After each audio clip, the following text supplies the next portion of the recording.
एक बार की बात है, हिंद नाम के राज्य में रानी सलेजा रहती थीं।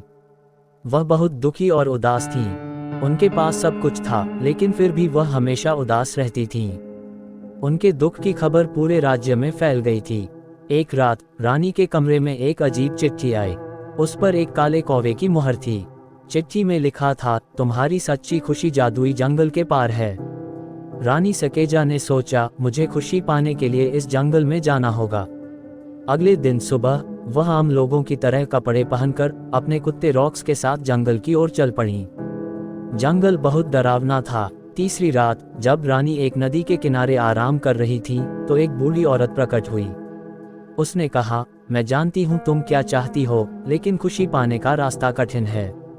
रानी ने हिम्मत से सिर हिलाया। बूढ़ी औरत ने उन्हें एक चमचमाती दवा दी और कहा, इसे पीकर तुम अपने सबसे बड़े डर का सामना करोगी, तभी तुम अपनी खुशी पा सकोगी। रानी ने दवा पी ली।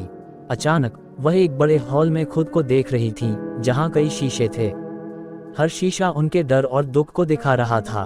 तभी एक आवाज आई, सलेजा, तुम अपने दुख से कहीं ज्यादा हो। शीशे में उनका छोटा और खुशहाल रूप दिखाई दिया।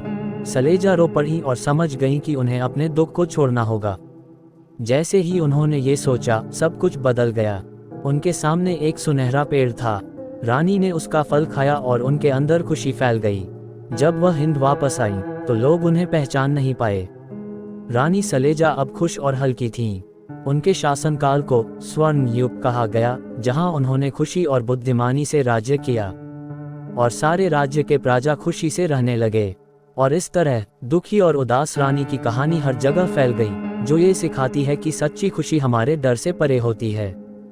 दोस्तों, ऐसे ही और रोमांचक कहानियों के लिए वीडियो को लाइक करके चैनल को सब्सक्राइब जरूर करें।